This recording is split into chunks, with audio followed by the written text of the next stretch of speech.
اس روز دفتر میں عبدالحق اسی بارے میں سوچتا رہا۔ اس نے تسلیم کیا کہ اللہ نے ارجمند کو دانش عطا فرمائی ہے۔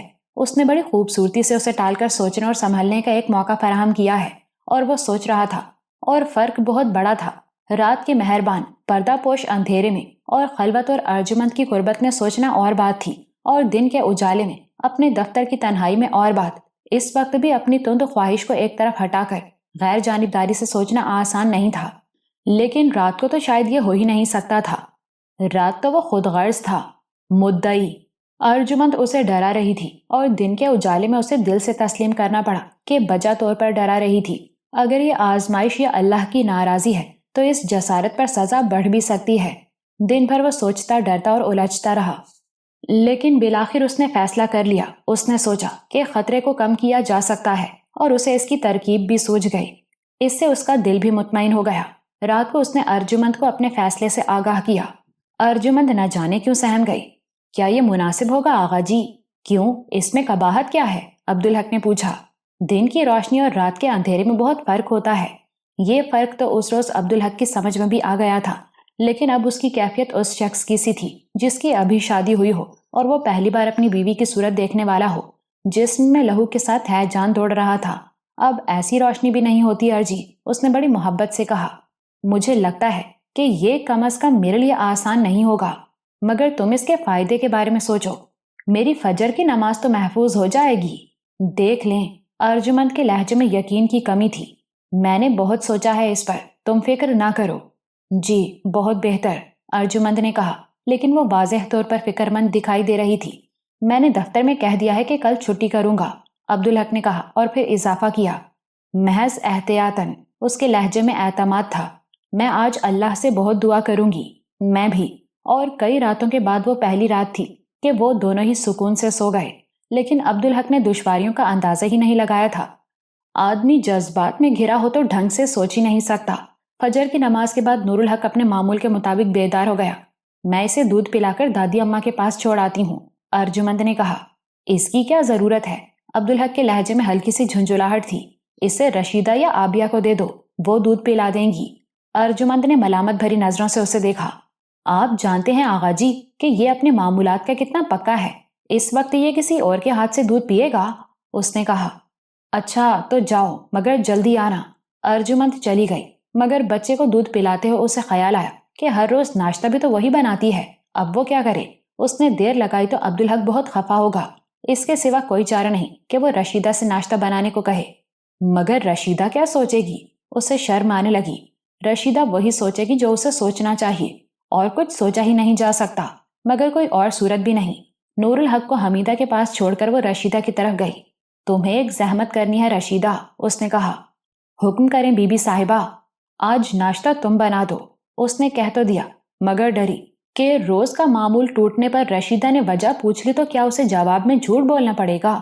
اگر اس نے پوچھا کہ آپ کی طبیعت تو ٹھیک ہے بی بی صاحبہ، تو وہ کیا کہے گی؟ یہ کہ آج طبیعت کچھ خراب ہے، اور کیا وہ اپنی شرمندگی چھپا سکے گی؟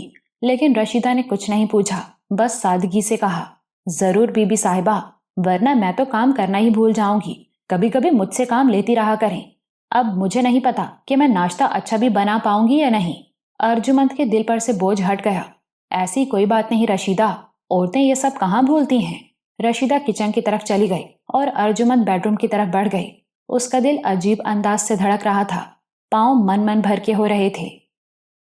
عبدالحق کے لیے وہ ایسا دن بن گیا جسے وہ کبھی نہیں بھول سکتا تھا۔ ارجمند چلی گئی تھی، وہ بستر پر دراز سوچتا رہا۔ وہ خوشی جو ہمیشہ ایک خوبصورت خواب جیسی لیکن مکمل لگتی تھی، اجالے میں بڑی نامکمل لگی تھی۔ ایک طرف تشنگی کا احساس تھا اور دوسری طرف زیاں کا، لیکن واضح کچھ بھی نہیں تھا۔ پھر وہ باتھ روم جانے کے لیے اٹھا تو اسے احساس ہوا کہ وہ خوفزدہ ہے۔ اس نے اس احساس کو جھٹکنے کی بہت کوشش کی، لیکن ناکام رہا، اور چند لمحوں میں خوف اور احساس زیاں سب کچھ واضح ہو گیا۔ پانی اس بار بھی اسے پاک کرنے کے لیے تیار نہیں تھا، لیکن اس بار اس کے رد عمل میں پہلے جیسی مایوسی نہیں تھی۔ ایک تو جو کچھ ہوا وہ اس کے لیے یکسر خلاف توقع نہیں تھا، چنانچہ وہ ذہنی طور پر اس کے لیے تیار تھا۔ دوسرے اسے یقین تھا کہ دوپہر تک سب کچھ ٹھیک ہو جائے گا۔ وہ مطمئن تھا کہ فجر تو وہ پڑھ ہی چکا ہے۔ وہ کمرے سے نکلا اور ڈائننگ روم کی طرف چل دیا۔ ناشتے کے بعد اس نے نور الحق کا قرض ادا کیا۔ اس کے بعد کہیں اسے اس صورتحال پر غور کرنے کی مہلت ملی۔ اس نے ایک بار پھر کوشش کی، لیکن ٹھنڈا پانی اس کے لیے کھولتا ہوا پانی تھا۔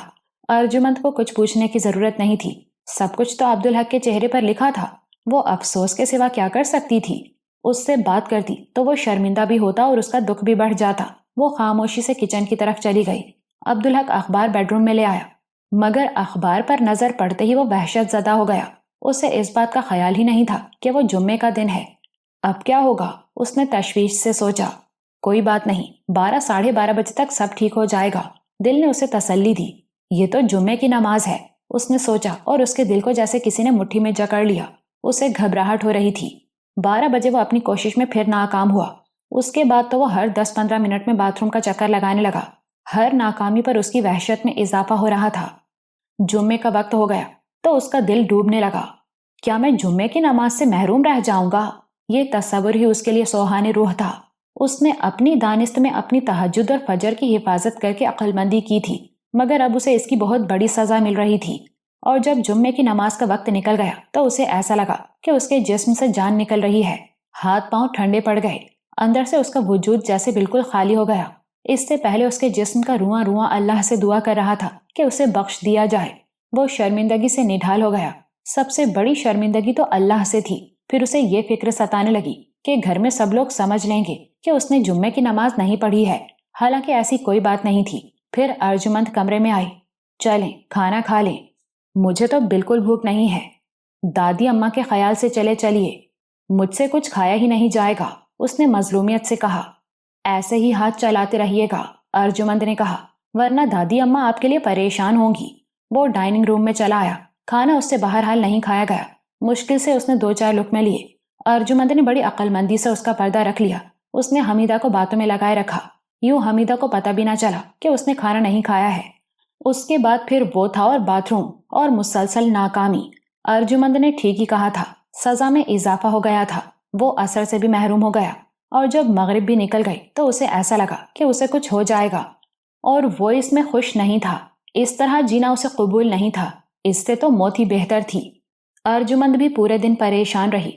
اس سے کچھ پوچھنے کی ہمت بھی نہیں کر سکتی تھی، لیکن اس کی پریشانی بڑھتی جا رہی تھی، اور عبدالحق پر تو اس خوف سے لرزہ چڑھا ہوا تھا کہ یہ سزا کہاں تک جائے گی۔ اب تک اس کی 3 نمازیں نکل چکی تھیں۔ ہر 10 منٹ بعد وہ باتھ روم میں جاتا اور پانی کے نیچے ہاتھ رکھتا اور واپس کھینچ لیتا۔ احتیاط کے باوجود اس کا ہاتھ سرخ ہو گیا تھا اور اس میں جلن ہونے لگی تھی، اور جب عشاء سے پہلے ٹھنڈے پانی نے اس کے ہاتھ کو چھوا تو اس کی خوشی کی کوئی حد نہیں تھی۔ زندگی میں اتنی بڑی خوشی اس سے پہلے اسے کوئی اور نہیں ملی تھی۔ وہ نہایا اور جی بھر کے نہایا، جیسے سمجھ رہا ہو کہ اس کا پاک ہونا آسان نہیں ہے۔ نماز پڑھ کر پہلی بار اس نے سکون کا سانس لیا۔ زندگی میں اتنا سخت اور اذیت ناک دن اس نے پہلے کبھی نہیں گزارا تھا۔ بات اب بالکل واضح ہو گئی تھی۔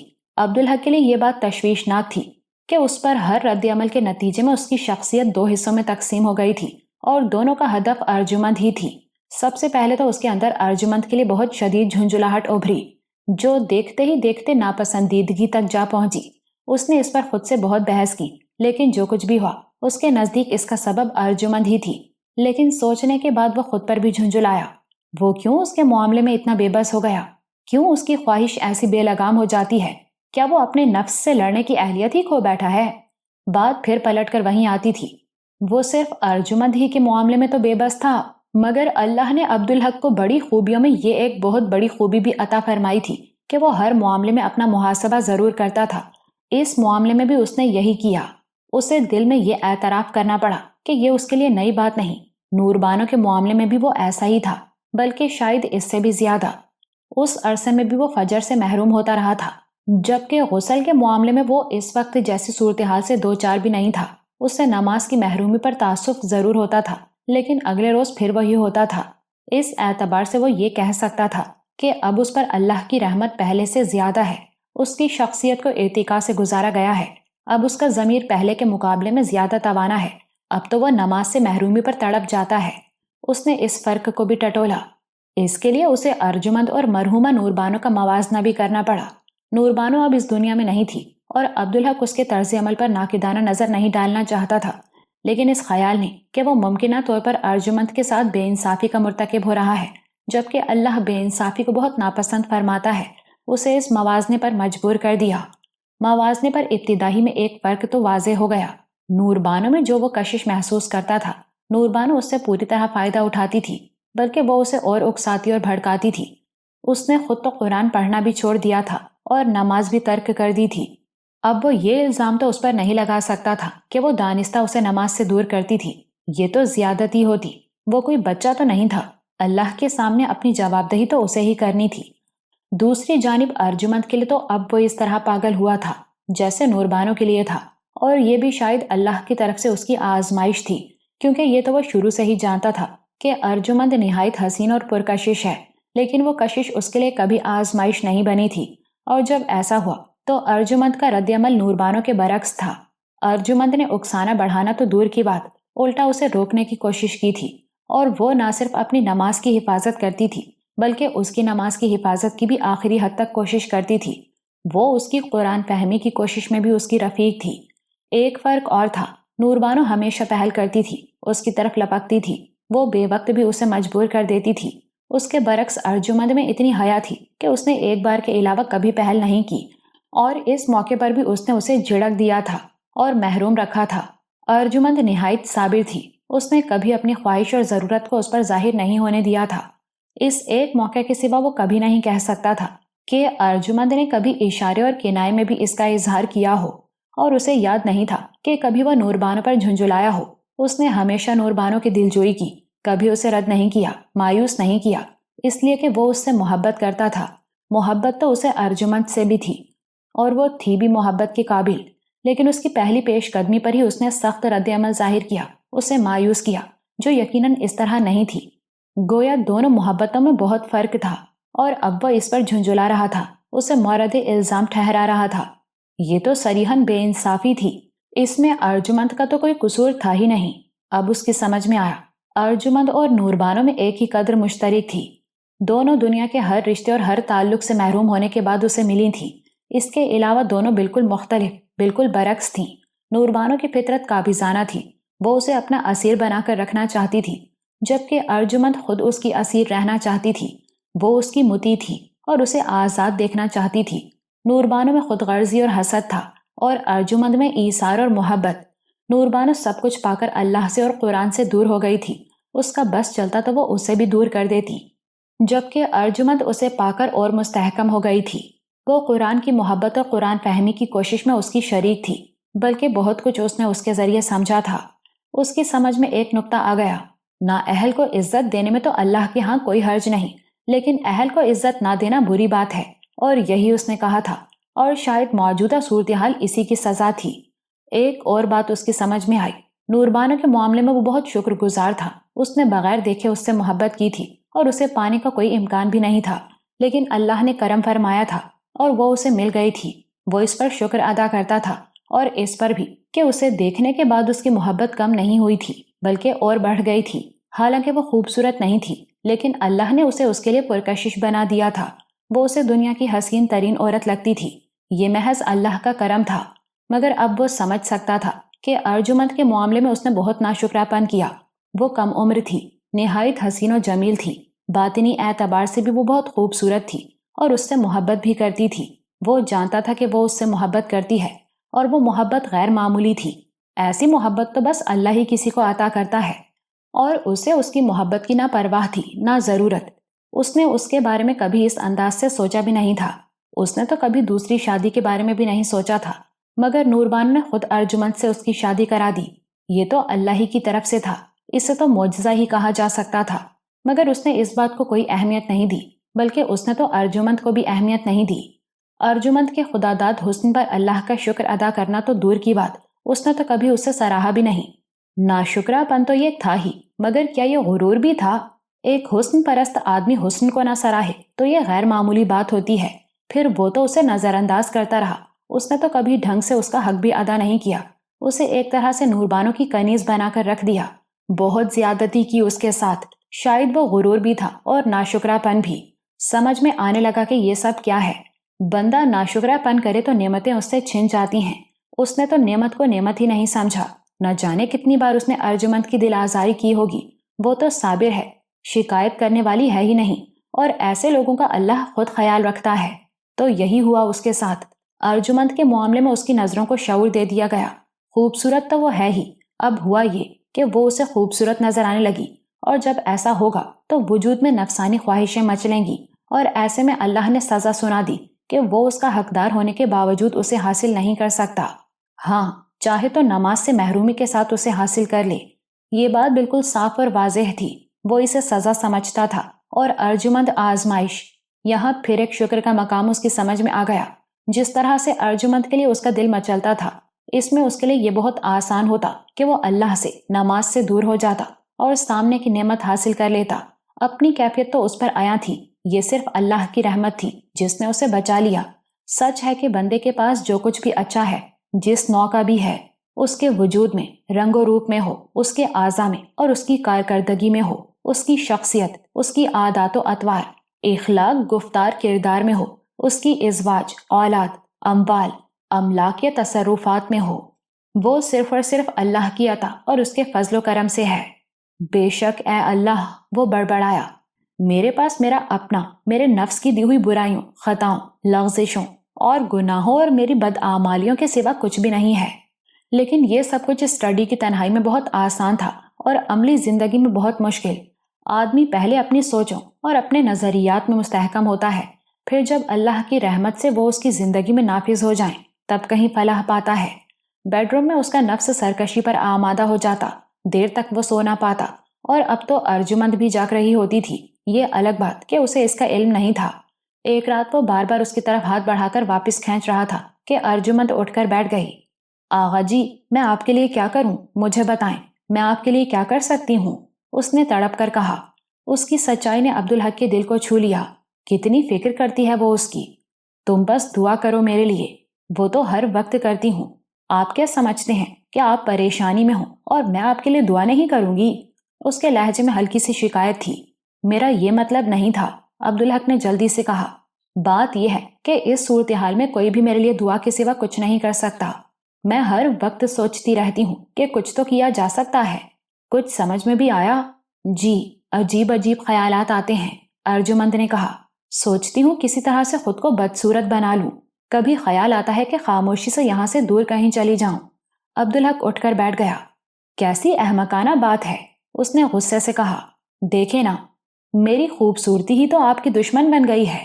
عبدالحق کو احساس ہوا کہ اس کا نقصان اب ارجمند کا نقصان بھی بن سکتا ہے۔ اس نے کہا، یہ مت بھولو کہ تم اس وقت بھی خوبصورت تھیں جب میں تمہیں نظر اٹھا کر بھی نہیں دیکھتا تھا، اور نوربان و حسین نہ ہونے کے باوجود میرے لیے آزمائش بن گئی تھی۔ ارجمند نے کچھ نہیں کہا، وضاحت طلب نظروں سے اسے دیکھتی رہی۔ میں نے تمہارے معاملے میں ناشکرا پن کیا، تم اسے آزمائش کہہ لو، یہ میرے نزدیک اس کی سزا ہے، اس نے کہا۔ اور کہتے ہیں نا کہ آدمی محبت میں بنتا اور بگڑتا ہے، تو میرا ناشکرا پن اب تم تک پہنچ رہا ہے۔ ارجمند نے جھرجھری سی لی۔ وہ کیسے؟ تمہیں اللہ نے خوبصورت بنایا ہے، اب تم کسی بھی طرح اسے خراب کرنے کی کوشش کرو، اپنے وجود پر ظلم کرو، تو کیا یہ ناشکرا پن نہیں ہوگا؟ آپ ٹھیک کہہ رہے ہیں، یہ تو میں نے سوچا ہی نہیں تھا۔ یہ میری صحبت کا اثر ہے، عبدالحق نے شرمندگی سے کہا، پھر بولا، ایک اور بات یہ ہے کہ تمہارا ایسا کوئی عمل خیانت میں شمار ہوگا۔ ارجمند پھر اسے وضاحت طلب نظروں سے تکتی رہی۔ پہلے تو یہ سب کچھ اللہ کی امانت ہے اور وہ ہر عضو کا حساب لے گا، تو یہ خیانت ہوئی۔ پھر اللہ نے تمہیں خوبصورت بنایا میرے لیے، تو دنیا میں یہ میری امانت ہے۔ ارجمند نے اس کا ہاتھ تھام لیا اور محبت بھرے لہجے میں بولی، اللہ نے آپ کو بہت اچھا بنایا ہے آغا جی، جو کچھ اچھا ہے اسی کا دیا ہوا ہے۔ عبدالحق نے عاجزی سے کہا، پھر بولا، اور کہیں جانے کی بات بھی ناشکرا پن ہے، بلکہ ایسا سوچنا بھی ناشکرا پن ہے۔ یہ مت بھولو کہ تم یہاں آنے سے پہلے کہاں تھی، وہ تو اللہ نے اپنی رحمت سے تمہیں بچائے رکھا اور یہاں پہنچا دیا، پھر جو تم مانگتی تھی وہ بھی عطا فرما دیا۔ اب سوچو۔ ارجمند اچانک ہی پھوٹ پھوٹ کر رونے لگی۔ وہ سب کچھ اسے یاد آ گیا تھا۔ اسے اس پر حیرت اور شرمندگی ہو رہی تھی کہ وہ اس سب کو بھولی کیسے۔ واقعی وہ بہت ناشکری ہے۔ وہ دل میں اللہ سے توبہ کر رہی تھی۔ عبدالحق اسے لپٹا کر اس کی دلجوئی کرنا چاہتا تھا، مگر دل پر پتھر رکھ کر بیٹھا رہا۔ جانتا تھا کہ اس کا ارجمند کو محض چھونا بھی تباہ کن ثابت ہو سکتا ہے۔ اب رو نہیں ارجی، آپ مجھے معاف کر دیں آغا جی، ارجمند نے سسکیوں کے درمیان کہا۔ لیکن میں کیا کروں، آپ کو اس حال میں دیکھا نہیں جاتا۔ میں آپ کے لیے ہی نہیں، خود اپنے لیے بھی آزمائش بن گئی ہوں۔ بس اللہ سے دعا کرتی رہو اور مجھ سے وعدہ کرو کہ آئندہ ایسی باتیں کبھی نہیں سوچو گی۔ میں وعدہ کرتی ہوں آغا جی، ایک اور راستہ سمجھ میں آیا ہے، مگر میں اس پر بات کرنے کی جرت نہیں کر سکتی۔ عبدالحق نے چند لمحے سوچا۔ اس لمحے ان کے درمیان پھر وہی رابطہ استوار ہو گیا۔ عبدالحق نے جان لیا کہ وہ کیا کہنا چاہتی ہے۔ نہیں ارجی، یہ اس مسئلے کا حل نہیں، یہ نامناسب ہوگا۔ آپ کس بارے میں بات کر رہے ہیں؟ جس کے بارے میں تم نے اشارہ کیا، عبدالحق نے کہا۔ ہم الگ الگ کمروں میں نہیں سو سکتے، اس سے بے معنی غلط فہمیاں پیدا ہوں گی، گھر کی فضا خراب ہوگی، اماں کیا سوچیں گی، نوکر کیا سوچیں گے، یہی نہ کہ ہمارے تعلقات میں کوئی خرابی ہے، سب پریشان ہوں گے اس سے اور ایسے گمان کریں گے جن کا حقیقت سے کوئی واسطہ نہیں ہوگا۔ ارجمند حیرت سے اسے دیکھ رہی تھی۔ آپ نے میری بات کیسے سمجھ لی آغا جی؟ عبدالحق نے کوئی جواب نہیں دیا۔ تو پھر کیا کریں؟ ارجمند کے لہجے میں بے بسی تھی۔ تمہاری بات نے ایک بات مجھے سجھائی ہے، عبدالحق نے کہا۔ میں بیڈ کے بجائے نیچے قالین پر سویا کروں گا۔ یہ کیسے ممکن ہے؟ اچھا، مجھے نیچے سونے دیں۔ نہیں ارجی، یہ بات کرنے کے بعد اب مجھے خیال آیا ہے کہ یہ تو اللہ کی طرف سے رہنمائی ہے، عبدالحق نے کہا۔ اللہ کے بندوں کو زمین سے قریب رہنا چاہیے۔ عبدالحق کے لہجے میں قطعیت تھی، بات ماننے کے سوا کوئی چارہ نہیں تھا۔ اچھا، تو نیچے گدا بچھا دوں؟ بالکل نہیں، ایک تکیہ اور ایک چادر بہت ہے، اور میں تمہیں ایک حکم دے رہا ہوں، اس پر ہر حال میں عمل کرنا ہے، اس میں کوتاہی نہیں کرنا۔ کہیے آغا جی، اگر میں کبھی نفس سے مجبور ہو کر تمہاری طرف بڑھوں تو بہت سختی سے مجھے روک دینا، یہ تمہاری ذمہ داری ہے۔ بہت بہتر آغا جی، اللہ میری استعانت فرمائے۔ سب کچھ سوچنے سمجھنے اور تجزیہ کرنے کے باوجود عبدالحق کا ارجمند کے ساتھ تعلق دوہرا ہی رہا۔ دن میں جب بھی وہ سامنے آتی تو نفس کا اڑیل مینڈھا وجود پر ٹکرے مارتا، ایسے میں وہ ارجمند پر جھنجھلاتا، وہ اسے بری لگتی، کبھی تو اسے اس سے شدید نفرت محسوس ہوتی، لیکن اس نفرت کے باوجود وہ اس میں بے پناہ کشش محسوس کرتا، اس کی طرف ایسے کھنچتا جیسے وہ کوئی مقناطیس ہو۔ اس کے نتیجے میں ایک تبدیلی آئی، وہ اس کے بارے میں طرح طرح کی بدگمانیاں کرتا، بات بے بات اسے ڈانٹتا، اس کے ساتھ درست رویہ رکھتا۔ ایسے میں وہ اپنے معاملے میں اسے ہی قصوروار سمجھتا، لیکن وہ شکر ادا کرتا کہ اللہ کی رحمت اس کے ساتھ ہے۔ اللہ نے اسے ارجمند کے ساتھ قرآن پڑھنے اور سمجھنے سے محروم نہیں ہونے دیا۔ وہ ہفتہ اور اتوار کو معمول کے مطابق ساتھ بیٹھتے اور اس پر بات کرتے، آیات کو سمجھنے کی کوشش کرتے، اور اس دوران عام طور پر اس کا نفس سویا رہتا۔ کبھی اس کے خلاف ہوتا تو وہ ارجمند سے کہتا، سوری ارجی، آج کیفیت نہیں ہے پڑھنے کی، اور ارجمند سمجھ جاتی، لیکن تجاہل عارفانہ سے کام لیتے ہوئے کہتی، بے شک آغا جی، یہ بہت بھاری کلام ہے، اسے تو دل و جان سے پڑھنا اور سمجھنا ہوتا ہے، زبردستی اچھی نہیں ہوتی، کل پڑھیں گے انشاءاللہ۔ اور رات کو اپنے کمرے کی تنہائی میں وہ ارجمند کے لیے اپنے دل میں ایسی محبت محسوس کرتا کہ کبھی نوربانوں کے لیے بھی نہیں کی تھی۔ وہ خواہش کا اسیر ہو کر جاگتا تو اللہ کا شکر ادا کرتا کہ اس نے اسے ارجمند جیسی بیوی عطا فرمائی، جو اپنے ظاہر و باطن اور اپنے عمل اور رویے میں اس کے لیے بہت بڑی نعمت ہے۔ وہ اس کے لیے تڑپتا اور دعا کرتا کہ وہ آزمائش یا سزا جو کچھ بھی ہے، اللہ اسے مختصر کر دے، اسے معاف کر دے، اور اپنی نعمتوں سے شکر گزاری کے ساتھ بہرہ مند ہونا نصیب فرمائے۔ کبھی وہ بے قابو ہو کر اس کی طرف بڑھ جاتا، ایسے میں ارجمند زبردست مزاحمت کرتی، وہ غصہ کرتا، مشتعل ہوتا، مگر وہ اس کی پرواہ نہ کرتی، اور جب بات بہت بڑھ جاتی تو وہ طنزیہ لہجے میں کہتی، آپ تو اللہ کی محبت کے دعوے دار ہیں آغا۔ اور یہ سن کر اسے لگتا کہ کسی نے اس پر سرد پانی کی بالٹی اونڈیل دی ہے۔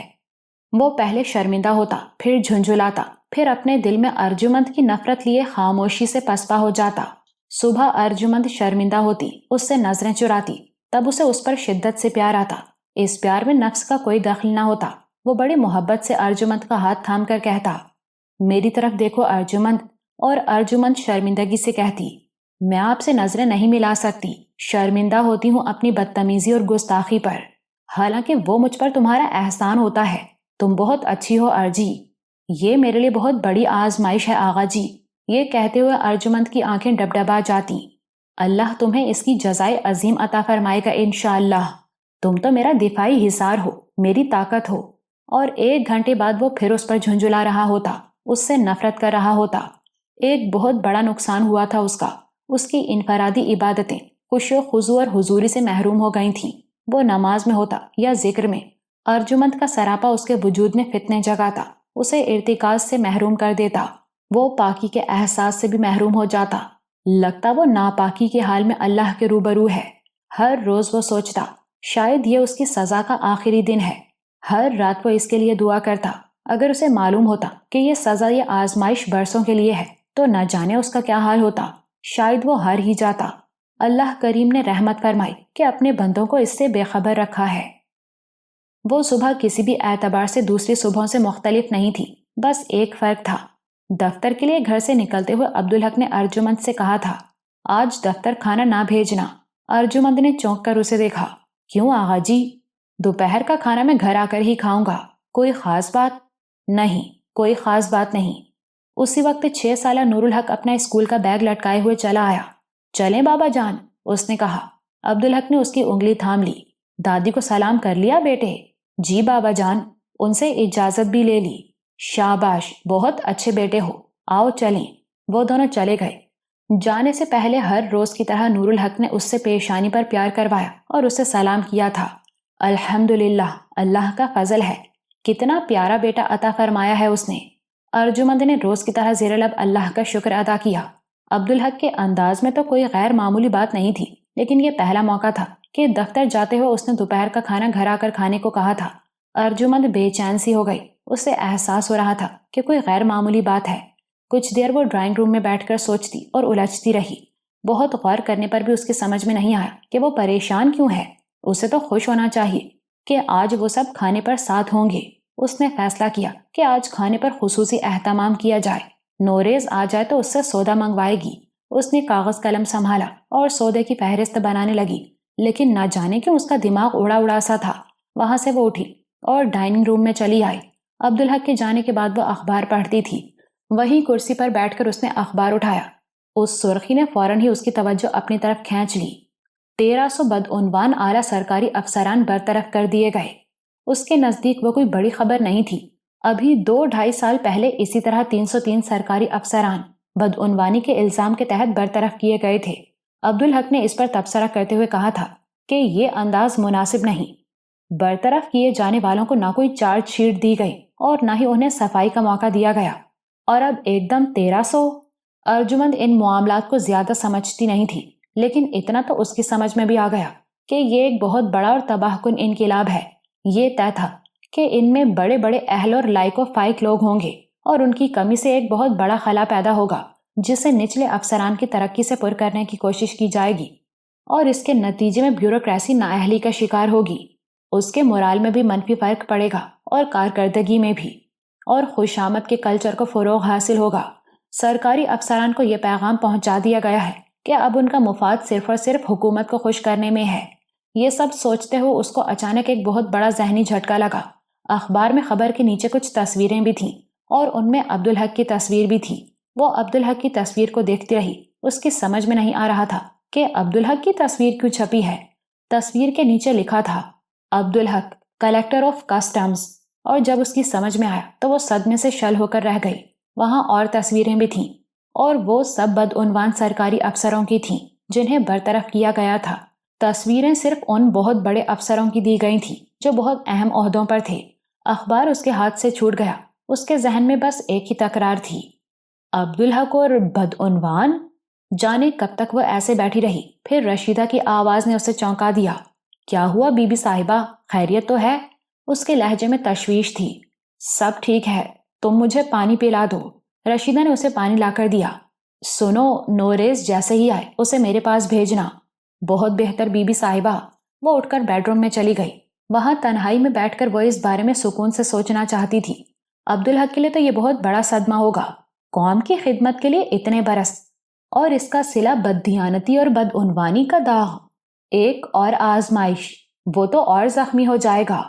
ایک آزمائش تو پچھلے 5 برس سے جاری تھی، اور وہ آزمائش وہ خود تھی، اس کا وجود۔ اس نے اسے آسان کرنے کے لیے خود کو بھدا اور بدنما بنا کر پیش کرنے کی جتنی کوشش کی، عبدالحق کو اس میں اتنی ہی زیادہ کشش محسوس ہونے لگی۔ آزمائش ایسی ہی تو ہوتی ہے۔ آخر تھک ہار کر اس نے ہر کوشش ترک کر دی کہ کہیں یہ اس کا ناشکرہ پن نہ شمار ہو۔ ان 5 برسوں میں عبدالحق نے ہر سال حج پر جانے کی کوشش کی اور ہر بار ناکام رہا، اور ہر ناکامی پر وہ شدت سے مایوس ہوتا اور جیسے کسی باطنی حصار میں قید ہو جاتا۔ ایک اعتبار سے وہ اس کے لیے اچھی بات ہوتی، کیونکہ جب تک وہ اس کے اثر میں ہوتا اس کی طرف بالکل بھی راغب نہ ہوتا، بلکہ وہ سب کچھ ہی بھول جاتا۔ اس عرصے میں ارجمند کو اس کی عبادات اور اذکار میں ارتکاز نظر آتا، خوشی و خضوع محسوس ہوتا، اور جب وہ کیفیت ختم ہوتی تو وہ پھر اس کے وصل کی خواہش کا اسیر ہو جاتا۔ ارجمند اسے دیکھتی اور اس کی ہر کیفیت کو پوری طرح سمجھتی۔ کئی بار عبدالحق پر دیوانگی طاری ہو جاتی، ایسے میں اسے روکنا آسان نہ ہوتا، خاص طور پر ایسی صورت میں کہ دل سے وہ خود بھی اس کی قربت کی خواہاں ہوتی، مگر وہ بڑی سچائی اور دیانت داری کے ساتھ خود سے بھی لڑتی اور اسے بھی دھکیلتی۔ عبدالحق کی شدت کو روکنے کے لیے اسے بہت سخت ہو جانا پڑتا۔ بعد میں وہ اس پر شرمندہ ہوتی، لیکن اسے یہ بھی معلوم ہوتا کہ وہ سختی ناگزیر تھی۔ وہ شکر ادا کرتی کہ اللہ اس کی مدد کر رہا ہے، ورنہ وہ بھی ہار جاتی اور عبدالحق بھی، اور اس کے نتیجے میں اس کی ہر نماز کا بوجھ اس پر ہوتا، اور وہ ہر وقت عبدالحق کے لیے دعا کرتی۔ اس کی ہر سانس عبدالحق کے لیے دعا تھی۔ عبدالحق اتنا متلون مزاج ہو گیا تھا کہ وہ یہ نہ سمجھ پاتی کہ لمحہ موجود کی کیفیت اگلے لمحے برقرار رہے گی یا نہیں۔ وہ پل پل بدلتا، نہ صرف بدلتا بلکہ یکسر مختلف ہو جاتا۔ ایک پل وہ اس سے محبت کرتا، اگلے ہی پل وہ اس پر جھنجھلاتا، اور پھر اچانک وہ اس سے شدید نفرت کر رہا ہوتا۔ اس نے سمجھ لیا تھا کہ یہ سب وقتی کیفیات ہیں جو خواہش کی شدت کے نتیجے میں ابھرتی ڈوبتی ہیں۔ اسے اطمینان تھا کہ اصل میں وہ اس سے محبت کرتا ہے، بلکہ اس آزمائش کے نتیجے میں اس کی محبت بڑھ گئی ہے۔ جب وہ اس کی شرمندگی پر اس کے سامنے اپنی احسان مندی اور محبت کا اظہار کرتا تو وہ بہت سچا ہوتا۔ وہ محبت اس کے لیے بہت بڑی نعمت تھی، مگر وہ اسے بہت بڑی محرومی اور آزمائش کے ساتھ ملی تھی۔ وہ یہ سوچتی تو فوراً ہی دل میں اپنی سوچ پر توبہ کرتی اور اللہ کا شکر ادا کرتی۔ نعمت تو نعمت ہی ہوتی ہے، جتنی بڑی نعمت اتنی ہی بڑی قیمت ادا کرنے کے لیے تیار رہنا چاہیے آدمی کو، اور نعمت بھی محبت جیسی، اور محبت بھی من چاہیے اور ایسی کہ جس کے ملنے کی امید بھی نہ ہو۔ اس کے لیے تو جان بھی دے دو تو کم ہے۔ اس نے سوچا، اب عبدالحق پر نہ جانے کیا گزرے گی، یہ کتنا بڑا ظلم ہے۔ عبدالحق جیسا نیک، خدا ترس اور دیانت دار آدمی، اور اخبار میں اس کے نام اور تصویر کی اس طرح اشاعت، یہ کیسی رسوائی اور جگ ہنسائی ہے جس کے لیے وہ بڑی سے بڑی قسم کھا کر کہہ سکتی ہے کہ یہ سب جھوٹ ہے، تہمت ہے۔ تو عبدالحق پر کیا گزرے گی، وہ کتنی توہین اور ذلت محسوس کرے گا۔ کیا ریاست کا انتظام چلانے والی حکومتیں اتنی غیر ذمہ دار ہو سکتی ہیں؟ اور اگر ہو سکتی ہیں تو اس ریاست کا کیا حال ہوگا اور کیا مستقبل ہوگا؟ اس نے سوچا، بڑے اور ذمہ دار عہدوں پر کام کرنے والے سرکاری افسران کے ساتھ یہ سلوک کسی اعتبار سے بھی جائز نہیں۔ اگر کوئی بددیانت اور بدعنوان ہے تو اس کے خلاف کارروائی کے ضابطے بھی تو موجود ہوں گے۔ شوکاز نوٹس، اس کا تسلی بخش جواب نہ ملنے پر چارج شیٹ، اس کے جواب کے بعد انکوائری اور پھر برخاست کرنے کا فیصلہ۔ قاعدہ تو یہ ہے، انصاف کا تقاضا بھی یہی ہے کہ الزام عائد کیا جائے اور ملزم کو صفائی کا موقع دیا جائے، اور یہ سب کچھ پریس تک نہیں پہنچتا۔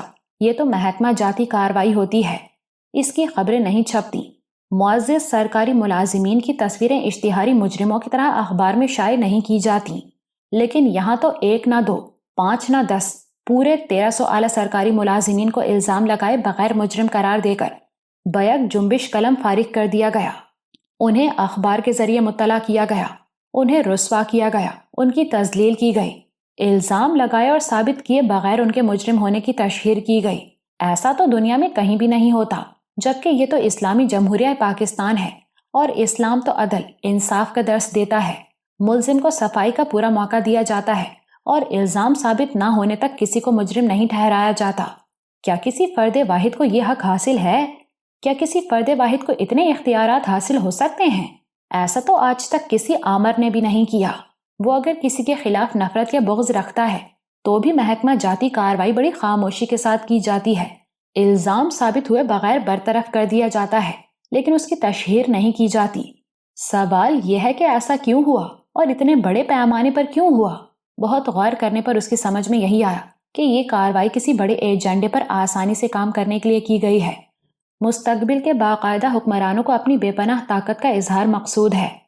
ان کے کچھ آمرانہ عزائم ہیں جن کے راستے میں رکاوٹ بننے والوں کو نہ صرف راستے سے ہٹا دیا گیا ہے بلکہ یہ بھی جتا دیا گیا ہے کہ مستقبل میں حکمران اپنی ہر جائز و ناجائز حکم کی تعمیل چاہتے ہیں۔ انہیں مشورے کی نہیں، صرف تائید کی ضرورت ہے۔ گویا وہ قومی مفادات کے بجائے اپنے مفادات کی فکر کرنا چاہتے ہیں۔ تو کیا اس ملک میں جمہوریت ان خطوط پر آگے بڑھے گی؟ جمہوری حکمراں بادشاہوں کی طرح فیصلے کریں گے؟ کیا انہیں ان کے بدنیتی پر مبنی اور غلط اقدامات پر ٹوکنے اور روکنے والا کوئی نہیں ہوگا؟ یہ تو مستقبل کا بڑا بھیانک نقشہ ہے، اس نے سوچا۔ مستقبل حال سے ہی بنتا ہے، حال کو درست کیے بغیر مستقبل اچھا ہونے کا کوئی امکان نہیں۔ ابھی تو یہ دل شکستہ قوم ملک کے دو لخت ہونے کے صدمے سے دو چار ہے، اس سے سنبھلنے میں بھی وقت لگے گا، لیکن جمہوریت تو عوام سے ہے، جیسے عوام ہوں گے ویسی ہی حکومت ہوگی۔ اس نے محسوس کیا کہ وہ بہت ڈپریس ہو گئی ہے۔ اس نے سر جھٹکا اور اٹھ کھڑی ہوئی۔ باہر آ کر اس نے رشیدہ سے نوریس کے بارے میں پوچھا۔ وہ ہر روز عبدالحق کو چھوڑ کر واپس آ جاتا تھا، لیکن آج ابھی تک نہیں آیا تھا۔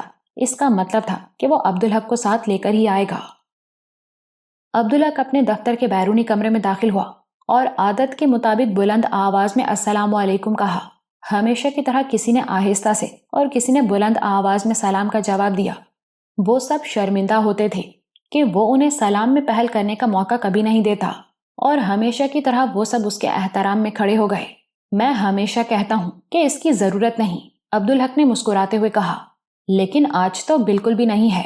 لیکن وہ سب کھڑے ہی رہے، ان کے چہروں پر اداسی اور آنکھوں میں نمی تھی۔ چلو، آج تم نے آخری بار یہ رسم پوری کر لی، اب تو بیٹھ جاؤ، عبدالحق نے خوش دلی سے کہا، لیکن وہ سب کھڑے رہے، کوئی کچھ بولا بھی نہیں۔ بیٹھ جاؤ، میں وہ نہیں رہا جو تھا، تم پر میری رسمی تعظیم بھی واجب نہیں، حالانکہ میں اسے پسند نہیں کرتا تھا۔ اب آپ ہمارے لیے اور زیادہ قابل احترام ہو گئے ہیں۔ بالآخر پی اے نے لب کشائی کی۔ وہ احترام بھی ہم دل سے کرتے تھے سر، مجبوراً نہیں، چپڑاسی بولا۔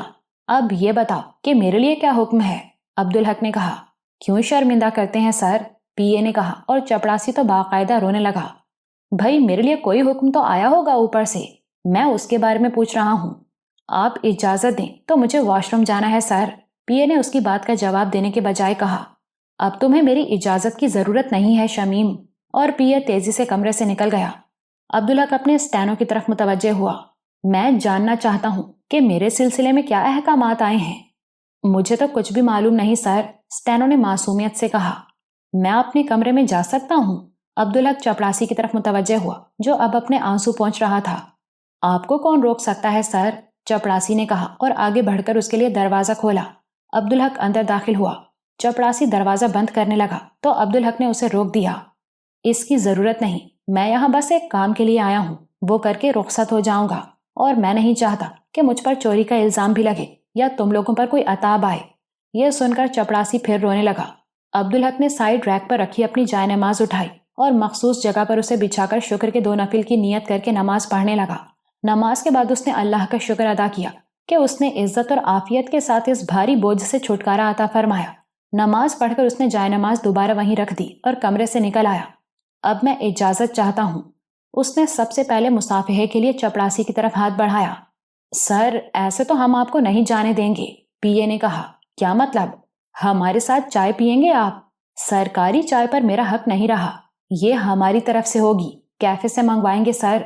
اس خلوص کو تو میں رد نہیں کر سکتا، عبدالحق نے کہا اور ویٹرز کے لیے رکھی کرسیوں میں سے ایک پر بیٹھ گیا۔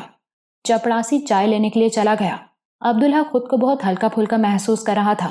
پچھلی بار جب اس نے اس ملازمت سے جان چھڑانے کا ارادہ کیا تھا تو اسے اس کی اجازت نہیں ملی تھی، اور اب خود ہی نجات مل گئی تھی۔ چائے پینے کے دوران اس نے پی اے سے پوچھا، تم نے بتایا نہیں شمیم کہ تمہیں کیا احکامات ملے ہیں میرے سلسلے میں؟ پی اے نے ایک لیٹر اس کی طرف بڑھایا۔ کہا گیا تھا کہ یہ حکم نامہ آپ کو دے دوں اور آپ کو آپ کے کمرے میں داخل نہ ہونے دوں۔ اس کے لہجے میں شرمندگی تھی۔ تو تم نے مجھے بتایا کیوں نہیں؟ موقع ہی کہاں ملا سر، پی اے نے بڑی معصومیت سے کہا۔ مجھے باتھ روم جانا تھا سر۔ یہ تو بری بات ہے، آپ نے ہمیشہ سکھایا کہ جھوٹ نہیں بولنا ہے، اس کا بھرم رکھ لیا سر، مگر جانتا ہوں کہ اب جھوٹ ہی جھوٹ ہوگا۔ شمیم کی آواز بھرا گئی۔ بہرحال تم گواہ ہو فضل کہ میں نے کمرے میں صرف نماز پڑھی اور کسی چیز کو ہاتھ بھی نہیں لگایا، اس لیے میں نے تمہیں دروازہ بند نہیں کرنے دیا تھا۔ عبدالحق چپڑاسی کی طرف مڑا۔ جی سر، مگر جائے نماز تو لے لیں، وہ تو آپ کی اپنی ہے۔ آنے والے صاحب سے کہنا کہ وہ ان کے لیے میری طرف سے تحفہ ہے، اگر وہ اس سے استفادہ کریں گے تو میری عزت افزائی ہوگی۔ چائے پی کر وہ اٹھ کھڑا ہوا۔ اگر کبھی دانستہ نادانستہ میں نے تم میں سے کسی کے ساتھ زیادتی، کسی کی دل آزاری کی ہو تو میں اس پر معافی چاہتا ہوں۔ ایسے نہ کہیں سر، آپ سے ہمیں شفقت اور عزت کے سوا کچھ نہیں ملا، پی اے نے کہا۔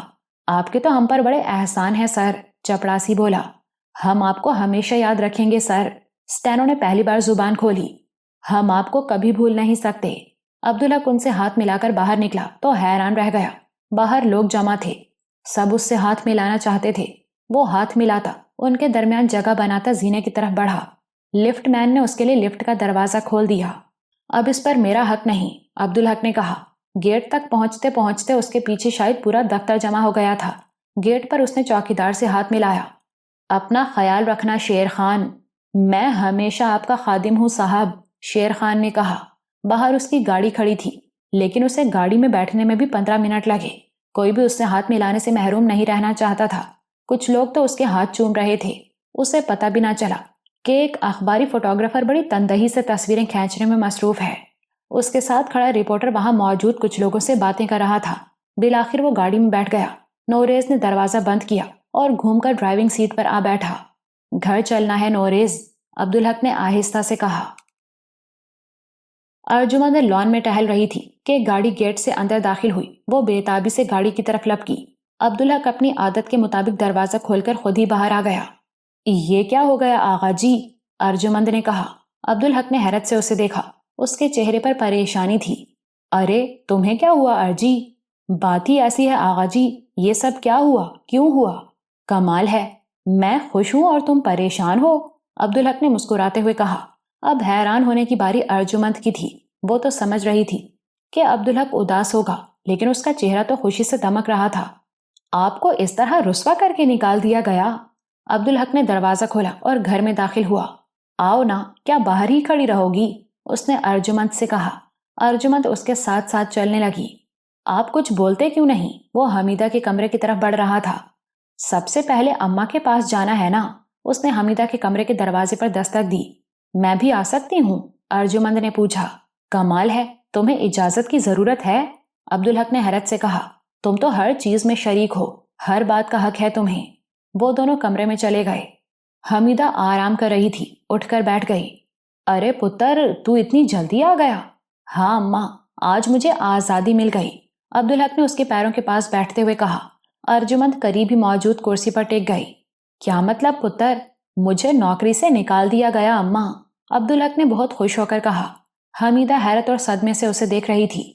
یہ تو بے عزتی کی بات ہے پتر، اور تو خوش ہو رہا ہے؟ عزت اور ذلت تو اللہ کی طرف سے ہے اماں، اور اللہ کے ہاتھ میں ہے، عبدالحق نے کہا۔ میں تو اس نوکری کی وجہ سے خود کو قیدی محسوس کرتا تھا۔ میرے لیے تو خوشی کی ہی بات ہے اماں کہ رہائی مل گئی۔ حمیدہ نے چند لمحے سوچا، پھر سر ہلاتے ہوئے بولی۔ تو خوش ہے تو خوشی کی ہی بات ہوگی پتر، پر یہ تو بتا انہوں نے تجھے نکالا کیوں؟ اب اس سے کیا فرق پڑتا ہے اماں، اپنے لیے تو اچھا ہی ہوا۔ اس پر ارجمند کھنکھاری۔ عبدالحق نے اس کی طرف دیکھا۔ ایک لمحے میں اس کی انکہی بات اس کی سمجھ میں آ گئی اور اس نے یہ جان لیا کہ وہ ٹھیک ہی کہہ رہی ہے۔ اماں کو وجہ کسی اور کے ذریعے معلوم ہوگی تو انہیں دکھ زیادہ ہوگا۔ انہوں نے مجھے بددیانتی اور بدعنوانی کے الزام میں نکالا ہے اماں، اس نے آہستہ سے کہا۔ اس بار حمیدہ کا صدمہ گہرا تھا۔ یہ تو بہت بری بات ہے پتر، تو ایسا تو نہیں ہے، پھر یہ کیوں ہوا؟ اس کی آواز بہت دھیمی تھی۔ میں نے کہا نا اماں کہ اس بات کی کوئی اہمیت نہیں، پر پتر دنیا میں بے عزتی تو ہوگی نا، جگ ہنسائی تو ہوگی، اس کی فکر کیوں کرتی ہو اماں؟ عبدالحق نے اس کا ہاتھ تھام کر دوسرے ہاتھ سے تھپ تھپایا۔ تمہیں یہ تو یقین ہے نا کہ میں ایسا نہیں ہوں؟ حمیدہ نے شکایتی نظروں سے اسے دیکھا۔ کیا میں تجھے جانتی نہیں؟ کیا مجھے پتا نہیں کہ تو قوم کی محبت میں قوم کی خدمت کرنے گیا تھا؟ تجھے کوئی ضرورت تھی اس نوکری کی؟ اور میں تو تجھے اس وقت بھی منع کرتی تھی۔ بس تو غم کیوں کرتی ہو؟ عزت بڑی چیز ہوتی ہے پتر، یہاں کی عزت ذلت عارضی ہے اماں، اللہ آخرت میں عزت رکھ لے تو سب ٹھیک ہے، ورنہ سب بیکار۔ میں جھوٹ نہیں بولتا اماں، مجھے تو خوشی ہوئی ہے، عبدالحق نے کہا۔ پھر ارجمند کی طرف مڑا۔ آج تو دعوت کرو اچھی سی اس خوشی میں نے سوچا تو یہی تھا، ارجمند نے اٹھتے ہوئے کہا۔ جب آپ نے کہا کہ دوپہر کا کھانا گھر پر کھائیں گے تو یہی سوچا تھا میں نے، مگر جب اخبار میں آپ کی تصویر دیکھی اور خبر پڑھی تو پریشان ہو گئی۔ یہ کہتے کہتے اسے احساس ہو گیا کہ اس کے منہ سے غلط بات نکل گئی ہے۔ حمیدہ تو ہل کر رہ گئی تھی۔ تو تیری تصویر اور تیرا نام اخبار میں بھی آیا ہے؟ اس کے لہجے میں بے یقینی تھی۔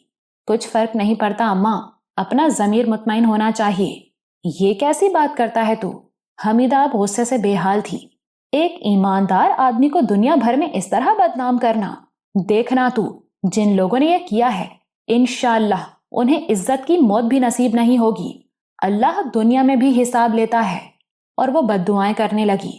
ایسے بددعا نہیں کرتے کسی کے لیے اماں۔ دل دکھتا ہے تو آدمی بددعا ہی کرتا ہے۔ زبان سے نہیں کروں گی تو دل بددعا دے گا انہیں، وہ اور برا ہوگا۔ کیسے بدنام کیا ہے تجھے انہوں نے؟ ایک میں ہی تو نہیں ہوں اماں، 1000 سے زیادہ افسر نکالے گئے ہیں، عبدالحق نے کہا۔ حمیدہ کو ایک لمحے کے لیے اس بات سے تسلی ہوئی۔ تو ان میں ہر طرح کے لوگ ہوں گے پتر، تجھ جیسے ایماندار بھی ہوں گے اور سچ مچ کے بے ایمان بھی ہوں گے۔ وہ بولی، کسی کو کسی کا کیا پتا اماں، اور میں نے تو صرف اپنا نام دیکھا تھا۔ اب اخبار تفصیل سے پڑھوں گا جا کر۔ وہ اٹھ کھڑا ہوا۔ وہ اور ارجمند کمرے سے نکلے تو ارجمند نے شرمندگی سے کہا، سوری آغا جی۔ عبدالحق چونکا، کس بات پر ارجی؟ اخبار والی بات بلا ارادہ منہ سے نکل گئی۔ میں نے دادی اماں کا دکھ اور بڑھا دیا۔ تم خواہ مخواہ شرمندہ ہوتی ہو، ایسی باتیں چھپتی کہاں ہیں؟ ارجمند کھانا پکانے کی تیاریوں میں مصروف ہو گئی اور عبدالحق اسٹڈی میں اخبار لے کر بیٹھ گیا۔ اب وہ بدعنوان افسروں کی اس فہرست کا جائزہ لے رہا تھا۔ یہ حقیقت تھی کہ جو کچھ اس کے ساتھ ہوا اسے اس کا کوئی غم نہیں تھا۔ فہرست کا جائزہ لیتے ہوئے پہلی بار اسے دکھ ہوا۔ ان سب لوگوں کو تو وہ نہیں جانتا تھا، لیکن اس فہرست میں ایسے کئی لوگ تھے جن کے خلوص اور ایمانداری کی وہ قسم کھا سکتا تھا، اور وہ اس کے نزدیک بہت بڑے لوگ تھے۔ سچ یہ ہے کہ خود اس کے پاس تو اللہ کی دی ہوئی ہر نعمت موجود تھی، اسے تو تنخواہ کی ضرورت بھی نہیں تھی، لیکن ایسے لوگ بھی تھے جن کے لیے اپنی تنخواہ میں گزر کرنا آسان نہیں تھا، اور آسائشات اور دولت ان کے سامنے ہاتھ باندھ کر کھڑی رہتی تھی، مگر انہوں نے کبھی اسے آنکھ اٹھا کر بھی نہیں دیکھا تھا۔ وہ ضرورت مند تھے اور بہت بڑی ترغیبات کے سامنے استقامت کے ساتھ ڈٹے رہے تھے۔ صحیح معنوں میں انہیں اللہ نے بڑائی عطا فرمائی تھی، اور انہیں اس طرح حقیر اور رسوا کیا گیا تھا۔ اس کا دل دکھنے لگا۔ دیر تک وہ اداس بیٹھا رہا۔ وہ سوچ رہا تھا کہ جو معاشرے اور قومیں اپنے اچھے اور بڑے لوگوں کی قدر کرنے کے بجائے انہیں ذلیل و رسوا کرتی ہیں، ان میں بڑی خرابیاں آتی ہیں۔ تاریخ یہی بتاتی ہے۔ اس کا منطقی نتیجہ بھی نکل سکتا ہے کہ اس معاشرے میں ایمانداری سے کام کرنے والے مایوس اور دل برداشتہ ہوں گے، اور بے ایمانی اور بدعنوانی کو فروغ ہوگا۔ اور یہ بھی حقیقت ہے کہ برائی بہت تیزی سے پھیلتی ہے۔ جب لوگ یہ دیکھ لیں کہ ایمانداری کا یہ انجام ہے تو پھر ان کے لیے بے ایمانی کی ترغیب اور مؤثر ہو جائے گی، اور ایمانداری جو ویسے ہی آسان نہیں ہوتی اور مشکل ہو جائے گی۔ اگر سب کچھ انہی خطوط پر آگے بڑھا تو اگلے 30-35 برسوں میں یہ معاشرہ کہاں کھڑا ہوگا، اور اس ملک کا کیا حال ہوگا؟ اس کا وہ تصور بھی نہیں کرنا چاہتا تھا۔ وہ اٹھا، بیڈ روم میں گیا اور لباس تبدیل کیا۔ اب اس کی سمجھ میں نہیں آ رہا تھا کہ کیا کرے۔ دفتر کی مصروفیات کا وہ عادی ہو چکا تھا، اور اب مصروفیت نہیں تھی تو وقت جیسے ٹھہر گیا تھا، گزر ہی نہیں رہا تھا۔ اس نے سوچا اب اپنے لیے کوئی شیڈیول ترتیب دینا ہوگا۔ وقت بڑی نعمت ہے، اس سے استفادہ کرنا چاہیے۔ ارجمند کمرے میں آئی، لگتا تھا کہ کہیں جانے کی تیاری کر رہی ہے۔ کہیں جا رہی ہو؟ عبدالحق نے اس سے پوچھا۔ جی، نور الحق کو اسکول سے لانے کے لیے جاتی ہوں نا۔ تم رہنے دو، آج میں لے آؤں گا۔ ارجمند خوش ہو گئی۔ یہ تو بہت اچھا ہے، وہ خوش ہو جائے گا آپ کو دیکھ کر۔ کیسا پیارا سرپرائز ملے گا اسے۔ عبدالحق باہر نکل آیا۔ نوریز گاڑی لیے کھڑا تھا۔ آج آپ چلیں گے سر جی؟ چلیں گے نہیں، میں اکیلا ہی جاؤں گا، عبدالحق نے کہا۔ گاڑی کی چابی مجھے دے دو۔ نوریز خوشی سے ہنس دیا۔ چھوٹے صاحب بہت خوش ہوں گے، اس نے کہا، اور چابی عبدالحق کی طرف بڑھا دی۔ عبدالحق سچ مچ ہوا میں اڑ رہا تھا۔ آزادی کا وہ احساس بہت عجیب تھا۔ اسے لگتا تھا کہ جیسے اس سے پہلے وہ زنجیروں میں جکڑا ہوا قیدی تھا، جسے اب قید سے رہائی مل گئی ہے۔ اب وہ کچھ بھی کر سکتا ہے، کہیں بھی جا سکتا ہے۔ سب کچھ جیسے بدل گیا تھا۔ وہی فضا تھی، وہی آسمان تھا، لیکن سب کچھ بدلا بدلا سا لگ رہا تھا۔ وہی ہوا تھی، لیکن اب تازگی کا احساس دلا رہی تھی، جیسے اب تک وہ سانس ہی نہ لیتا رہا ہو، جیسے برسوں کے بعد وہ اب سانس لے رہا ہو۔ اس نے اسکول کے گیٹ کے قریب گاڑی سائیڈ میں پارک کر دی۔ چند منٹ بعد چھٹی کا گھنٹا بجا، اور اس کے ساتھ ہی فضا بچوں کی خوشیوں بھری آوازوں سے مرتعش ہو گئی۔ پھر بچوں کا پہلا ریلا گیٹ سے باہر آیا۔ وہ انہیں دیکھتا رہا۔ کچھ بچے پیدل ہی چل دیے اور کچھ بس اسٹاپ کی طرف چلے گئے۔ پھر اسکول سے نکلنے والے بچوں کی بھیڑ کم ہوتی گئی۔ بالآخر اس نے نور الحق کو باہر آتے دیکھا۔ نور الحق نے ادھر ادھر دیکھا، پھر گاڑی کو پہچان کر اس کی طرف چلا آیا۔ عبدالحق کو اندازہ ہوا کہ شاید نوریز گاڑی سے اتر کر کھڑا ہوتا ہوگا اور اس کے لیے دروازہ کھولتا ہوگا۔ اس لیے نور الحق کے چہرے پر حیرت تھی۔ عبدالحق جان بوجھ کر باہر نہیں آیا تھا، وہ نور الحق کو سرپرائز دینا چاہتا تھا اور وہ پہلے ہی مرحلے میں کامیاب رہا تھا۔ نور الحق دروازے کی طرف آیا تو عبدالحق نے اس کے لیے دروازہ کھول دیا۔ نور الحق اسے دیکھ کر خوش ہو گیا۔ بابا جان! وہ جلدی سے گاڑی میں بیٹھا اور دروازہ بند کر کے عبدالحق کو پیار کیا۔ بابا جان آپ؟ اس کے لہجے میں خوشی تھی۔ ہاں بیٹے، آج میں تمہیں لینے کے لیے آیا ہوں۔ لیکن آپ تو اس وقت دفتر میں ہوتے ہیں۔ عبدالحق نے گاڑی سٹارٹ کر کے آگے بڑھائی۔ اب ہماری دفتر سے چھٹی ہو گئی۔ نور الحق نے غور سے اسے دیکھا۔ تو کیا اب آپ دفتر نہیں جایا کریں گے؟ جی بیٹے، نور الحق خوش ہو گیا۔ یہ تو بہت اچھا ہوا، اب میں آپ کے ساتھ ہی اسکول آؤں گا اور آپ ہی مجھے واپس لے کر جایا کریں گے۔ عبدالحق کو ڈر تھا کہ وہ طرح طرح کے سوال کرے گا جن کے سچے جواب اس کی کم عمری کے پیش نظر بہت پیچیدہ ہوں گے اور ممکن ہے کہ اسے نہ چاہتے ہوئے بھی جھوٹ بولنا پڑے۔ نور الحق کے رد عمل پر اس نے سکون کی سانس لی۔ ٹھیک ہے نا بابا جان؟ عبدالحق نے بے دھیانی سے کہا۔ اور اب آپ میرے ساتھ کھیلا بھی کریں گے؟ ضرور۔ اس پہلے ہی دن عبدالحق کو اندازہ ہو گیا کہ دفتری اوقات کے دوران نہ صرف وہ اپنے گھر اور گھر والوں کے لیے اجنبی ہے بلکہ وہ بھی اس کے لیے اجنبی ہیں۔ اسے گھر کے معمولات کا کچھ پتہ ہی نہیں تھا۔ دوپہر کے کھانے کے بعد ارجمند نے نور الحق سے کہا، چلو بیٹے اب تم سو جاؤ تھوڑی دیر۔ نہیں امی، آج میں سونا نہیں چاہتا۔ نور الحق نے صاف انکار کر دیا۔ کیوں بھائی؟ مجھے بابا جان کے ساتھ رہنا ہے، ان کے ساتھ کھیلنا ہے۔ بابا جان روز گھر پر ہوں گے تو آپ روز یہی کریں گے؟ ارجمند کے لہجے میں ہلکی سی خفگی تھی۔ جی امی جان، نور الحق نے سادگی سے کہا۔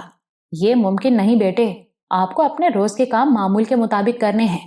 بابا کے ساتھ جو وقت آپ کو روز ملتا تھا اب بھی وہی ملے گا۔ لیکن اب تو بابا گھر پر رہیں گے، نور الحق نے اعتراض کیا۔ تب بھی ان کی اپنی مصروفیات ہوں گی۔ عبدالحق کا جی چاہا کہ کہے، میری کوئی مصروفیت نہیں، لیکن اس نے مداخلت کو مناسب نہیں سمجھا۔ سب سے بڑی بات یہ کہ آپ کی اپنی مصروفیات ہیں نور الحق۔ ارجمند کی بات جاری تھی۔ وہ بچے سے ایسے بات کر رہی تھی جیسے وہ بہت بڑا ہو۔ کتنے سارے کام ہیں آپ کے، سو کر اٹھیں گے تو مجھ سے عربی پڑھنا ہے، قرآن پڑھنا ہے، پھر اسکول کا کام کرنا ہے نا؟ جی امی جان، لیکن… اور آپ جانتے ہیں کہ دوپہر کھانے کے بعد تھوڑی دیر سونا صحت کے لیے اچھا ہوتا ہے۔ جی امی جان، لیکن صرف آج… ارجمند نے اس کی بات کاٹ دی۔ آج جو کچھ کرو گے کل بھی اس کا دل چاہے گا۔ عبدالحق سے رہا نہیں گیا۔ حرج ہی کیا ہے اس میں؟ اس نے کہا۔ حرج ہے آغا جی، یہ اس نیند کا عادی ہے، یہ نہ ملی تو بعد میں پڑھتے ہوئے دماغ سوتا رہے گا۔ ارجمند نے کہا۔ پھر وہ نور الحق کی طرف مڑی۔ چلو بیٹے، میں تمہیں ایک رعایت دے رہی ہوں، تم بابا جان سے لپٹ کر سو سکتے ہو۔ شکریہ امی جان، لیکن میں دیکھوں گی اگر تم نہیں سوئے تو پھر آئندہ کبھی یہ رعایت نہیں ملے گی۔ ٹھیک ہے امی جان، شکریہ۔ چلیے بابا جان، اس نے عبدالحق کا ہاتھ تھامتے ہوئے کہا۔ وہ دونوں بیڈ روم میں چلے گئے۔ نور الحق باپ سے لپٹ کر لیٹ گیا۔ عبدالحق محسوس کر رہا تھا کہ وہ بات کرنا چاہتا ہے لیکن ارجمند کے خوف سے بات نہیں کر رہا ہے۔ اس نے سوچا، یہ ارجمند کچھ زیادہ ہی سختی کرتی ہے بچے پر۔ بات کرنے کو جی چاہتا ہے تو بات کرو، عبدالحق نے کہا۔ نہیں بابا جان، امی نے کہا ہے کہ سونا ہے، بس میں آپ سے لپٹ کر سو جاؤں گا۔ تو کون سا امی دیکھ رہی ہیں بیٹے؟ لیکن اللہ میاں تو دیکھ رہے ہیں بابا جان۔ عبدالحق ہل کر رہ گیا۔ اتنے چھوٹے سے بچے کے منہ سے اتنی بڑی بات! اسے دل میں تسلیم کرنا پڑا کہ ارجمند جتنی اچھی بیوی ہے اس سے کہیں زیادہ اچھی ماں ہے، جبکہ ابھی تک وہ خود ماں نہیں بنی۔ یہ اس کا بیٹا نہیں ہے تو وہ اس کی ایسی تربیت کر رہی ہے۔ لیکن اگر تمہیں نیند ہی نہ آئے تو؟ اس نے کہا۔ کوشش تو کرنی ہے بابا جان، بچے نے معصومیت سے کہا۔ کیوں؟ امی سے وعدہ کیا ہے نا میں نے۔ اس سے کیا ہوتا ہے؟ عبدالحق نے بے پرواہی سے کہا۔ کوئی وعدہ کرے اور جان بوجھ کر اسے پورا نہ کرے تو اللہ میاں ناراض ہوتے ہیں۔ تمہیں کیسے پتا یہ بات؟ امی نے بتایا ہے۔ تمہیں کیسے یقین کہ صحیح بتایا ہے؟ امی کبھی جھوٹ نہیں بولتی بابا جان، نور الحق نے کہا۔ پھر بولا، اب میں سونے کی کوشش کروں گا، باتیں بعد میں کریں گے۔ اور یہ کہہ کر وہ اس سے لپٹ کر لیٹ گیا اور آنکھیں بند کر لیں۔ عبدالحق اس کے بارے میں سوچنے لگا۔ یہ تو ارجمند کا اس پر اتنا بڑا احسان تھا جس کا وہ اسے کبھی صلہ نہیں دے سکتا تھا۔ نور الحق اس کا بیٹا تھا، بن ماں کا بچہ، اور وہ اس کی اتنی اچھی تربیت کر رہی تھی۔ 6 سال کا بچہ جس طرح اپنے دل کی خواہش سے لڑ رہا تھا، اس سے اندازہ ہوتا تھا کہ بڑا ہوتے ہوتے نفس سے لڑنا اس کے لیے کتنا آسان ہو جائے گا، جبکہ وہ اب بھی اپنے نفس سے شکست کھاتا رہتا تھا۔ عاقل و بالغ ہونے، دین کا شعور رکھنے کے باوجود اور یہ تصور اتنے سے بچے کے ذہن میں راسخ ہو جانا کہ اللہ سب کچھ دیکھ رہا ہے، کتنی بڑی بات تھی۔ اس کے ساتھ وہ بڑا ہوگا تو انشاءاللہ کتنا اچھا انسان بنے گا، ورنہ آدمی کو یہ خیال آتا ہی کب ہے کہ اللہ دیکھ رہا ہے۔ اس پر ایمان ہو تو کوئی برائی کیسے کر سکتا ہے؟ اس کے دل میں اپنے بیٹے کے لیے فخر کے جذبے نے سر اٹھایا۔ اس نے فوراً ہی لاحول پڑھ کر اسے ذہن سے جھٹکا۔ ھذا من فضل ربی الحمدللہ، اس نے زیر لب کہا۔ اب اس کے دل میں فخر کی جگہ شکر تھا۔ اسے احساس ہوا کہ نور الحق سو چکا ہے۔ اس نے دیکھا نور الحق کی سانسیں ہموار تھیں اور وہ واقعی سو چکا تھا۔ اس کا جی چاہا کہ نرمی سے خود کو اس سے علیحدہ کر لے، لیکن ڈر تھا کہ اس کی نیند نہ خراب ہو۔ وہ اسی طرح لیٹا رہا۔ اسے یاد تھا نور الحق کے بارے میں اس کے اور ارجمند کے درمیان اختلاف رائے ہوا تھا۔ وہ پہلا اور اب تک آخری موقع تھا کہ ارجمند نے اپنی بات منوانے پر اصرار کیا تھا، بلکہ اسے اپنی بات ماننے پر مجبور کر دیا تھا۔ وہ موقع نور الحق کی بسم اللہ کا تھا۔ وہ سادہ سی گھریلو تقریب تھی جس میں باہر سے صرف عارف، رضوانہ اور ان کے بچے شریک ہوئے تھے۔ تقریب ختم ہونے اور نور الحق کے سو جانے کے بعد وہ حمیدہ کے کمرے میں حمیدہ اور ارجمند سے بات کر رہا تھا۔ اب تو اسے اسکول میں داخل کرائے گا نا پتر؟ حمیدہ نے کہا۔ نہیں اماں، میرا ارادہ تو کچھ اور ہے، عبدالحق نے کہا، اور میں اس سلسلے میں آپ دونوں سے مشورہ کرنا چاہتا ہوں، کیونکہ نور الحق پر آپ کا اور ارجمند کا مجھ سے زیادہ حق ہے۔ نہ پتر، باپ سے زیادہ حق تو کسی کا نہیں ہوتا، یہ تو تیری محبت اور سعادت مندی ہے، مگر میں دل سے اس بات پر یقین رکھتا ہوں اور آپ کے مشورے کے بغیر کوئی فیصلہ نہیں کرنا چاہتا۔ پہلے یہ تو بتائیں کہ آپ نے اس سلسلے میں سوچا کیا ہے؟ ارجمند نے پہلی بار زبان کھولی۔ میں چاہتا ہوں کہ پہلے اسے قرآن حفظ کرایا جائے اور اس کے بعد اسکول میں داخل کرایا جائے۔ یہ تو بہت اچھی بات ہے پتر، حمیدہ کے لہجے میں خوشی تھی۔ عبدالحق نے ارجمند کے انداز میں ہچکچاہٹ محسوس کر لی۔ تمہیں کچھ اختلاف ہے تو کہو، وہ بولا۔ میری رائے یہ ہے کہ نور الحق کو اسکول میں داخل کرایا جائے۔ تمہارے ذہن میں اس کی کوئی وجہ بھی ہوگی؟ جی، وہ میں بتاتی ہوں، ارجمند نے کہا۔ عبدالحق حیرت اور تجسس سے اسے دیکھ رہا تھا۔ ارجمند کا رد عمل اس کی توقع کے برعکس تھا۔ اسے تو یقین تھا کہ ارجمند اس کی تائید کرے گی۔ دیکھیں، بچوں کی ابتدائی تعلیم ہوتی ہی کیا ہے؟ ارجمند نے کہا۔ حروف تہجی کی پہچان اور پھر انہیں جوڑ کر لفظ بنانا، ہندسوں کی پہچان، جمع نفی، ضرب، تقسیم اور پہاڑے یاد کرانا، اور تو کچھ نہیں۔ تم تو میری ہی بات کی تائید کر رہی ہو، عبدالحق نے بے صبرے پن سے کہا۔ تم بھی یہی ثابت کر رہی ہو کہ اسکول کی اتنی اہمیت نہیں ہے۔ نہیں آغا جی، میں یہ کہنا چاہ رہی ہوں کہ ابتدائی تعلیم کی کوئی اہمیت نہیں، وہ تو گھر پر بھی دی جا سکتی ہے، لیکن اسکول کی اہمیت بہت زیادہ ہے۔ میں سمجھا نہیں۔ ابتدائی تعلیم کی اہمیت نہیں تو اسکول کیسے اہم ہو گیا؟ عبدالحق کے لہجے میں الجھن تھی۔ دیکھیں، نور الحق ماشاءاللہ 4 سال کا ہو گیا ہے، ابھی اس کی دنیا بہت محدود ہے۔ ماں، باپ، دادی، گھر کے ملازمین اور پھوپھا جان کے گھر کے لوگ، اس کے سوا کیا دیکھا ہے اس نے؟ اور سبھی سے محبت ہی تو ملتی ہے اسے۔ کوئی ہمسن آج تک نہیں ملا اسے جس سے محبت بھی ہو اور رقابت بھی، دوستی بھی ہو اور لڑائی بھی، کچھ لینا دینا بھی ہو اور چیزوں پر چھینا جھپٹی بھی۔ اسکول کی اہمیت یہ ہے کہ وہاں بچوں کا ذہنی افق بڑا ہوتا ہے، زندگی کا منظر پھیلتا ہے، بچہ نئے تعلقات اور نئے جذبوں سے روشناس ہوتا ہے۔ گھر میں اسے ہر طرح کا تحفظ حاصل ہوتا ہے، اسکول میں اسے زندگی کی چیلنجز کا پتہ چلنا شروع ہوتا ہے۔ اسے پتہ چلتا ہے کہ وہ یہاں گھر کی طرح محفوظ نہیں، اسے اپنی چیزوں کا خود خیال رکھنا ہے۔ وہ اپنے ہم عمر بچوں کو اور ان کے تنوع کو دیکھتا اور سمجھتا ہے۔ نیک بچے، شریر بچے، حاسد اور جھگڑالو بچے، قابضانہ فطرت والے بچے، وہ ان سے نمٹنا سیکھتا ہے۔ اسے اپنے لیے دوست منتخب کرنا آتا ہے، اپنے فیصلے خود کرنا آتا ہے، پھر فیصلے غلط ہوں تو ان سے سیکھتا ہے، دوست غلط بن جائیں تو انہیں چھوڑنا آتا ہے۔ بچوں کا پہلا اسکول ان کے لیے تعلیم کا مرکز نہیں بلکہ زندگی کی، عملی زندگی کی پہلی درس گاہ ہوتا ہے۔ آغا جی، یہی اس کی اہمیت ہے اور یہ اس کا بنیادی حق ہے جو اسے ہر حال میں ملنا چاہیے۔ عبدالحق اور حمیدہ دونوں حیرت سے اسے دیکھ رہے تھے۔ پر تو نے یہ سب کچھ کیسے سمجھ لیا نکی؟ حمیدہ نے پوچھا۔ آدمی اپنی محرومی سے جو کچھ سیکھتا ہے، اپنی اولاد کو اس سے بچانے کی کوشش کرتا ہے۔ میں خود اسکول سے محروم رہی، پھوپھی جان نے بہت کوشش کی، لیکن میرا اسکول جانا ممکن نہیں ہوا۔ میں کم سنی میں اپنے ہمسن بچوں کی صحبت سے محروم رہی۔ اب مجھے احساس ہوتا ہے کہ میرا بچپن ادھورا رہ گیا۔ آپ کا اور آغا جی کا احسان کہ مجھے اسکول جانا اور وہاں بہت کچھ سیکھنا نصیب ہوا، لیکن میں جانتی ہوں کہ ابتدا میں مجھے کتنی گھبراہٹ ہوتی تھی۔ مجھے تو گھلنا ملنا آتا ہی نہیں تھا۔ میں تو وہاں نکو بن کر اکیلی رہ جاتی۔ اللہ کے کرم سے کچھ لڑکیاں ایسی مل گئیں جو خود سے دوستی کرنے والی تھیں، پھر ان سے میں نے دوستی کرنا سیکھا۔ عبدالحق کو پہلی بار احساس ہوا کہ یہ اس کے اور ارجمند کے درمیان قدر مشترک ہے۔ وہ بھی اسکول میں ابتدائی تعلیم سے محروم رہا تھا، وہ بھی دیر سے اسکول میں داخل ہوا تھا، لیکن ایک فرق وہ سمجھ سکتا تھا، وہ ارجمند کے مقابلے میں بہت زیادہ پراعتماد تھا۔ اس کا ایک فیملی بیک گراؤنڈ تھا جو بہت مضبوط تھا۔ ارجمند بیچاری نے تو اچھا کچھ دیکھا ہی نہیں تھا۔ مگر میں اندر سے اتنی پراعتماد نہیں جتنی نظر آتی ہوں، ارجمند کہتی رہی۔ میں سمجھتی ہوں میری وہ ابتدائی کمی کبھی پوری نہیں ہو سکے گی۔ بچے اسکول میں ساتھ ہوتے ہیں تو بہت کچھ سیکھتے ہیں، انہیں درجہ بندی کرنی آ جاتی ہے، کون دوست ہے، کون بہت اچھا دوست ہے، کس سے دور رہنا بہتر ہے، کس کے ساتھ نرمی برتنی ہے، کس کے لیے ایثار کرنا ہے، کس کے سامنے ڈٹ جانا ہے، کسے اپنی چیز دینی ہے، کسے اپنی چیز لینے سے روکنا ہے۔ بچہ اپنے حساب سے فیصلہ کرنا سیکھتا ہے کہ کون اچھا ہے اور کون برا۔ اسکول نہ ملے تو بچہ زندگی کی تعلیم میں پیچھے رہ جاتا ہے۔ حمیدہ بڑے فخر سے اسے دیکھ رہی تھی۔ پر تو نے اسکول جائے بغیر یہ سب کچھ کیسے سیکھ لیا؟ سب کچھ تو سمجھتی ہے تو؟ سمجھتی تو ہوں لیکن عمل نہیں کر پاتی، ہر بات مان جاتی ہوں، اپنی بات پر اصرار کرنے کا اعتماد نہیں ہے مجھ میں۔ ارجمند پہلی بار اپنے اندر کی باتیں کھول رہی تھی۔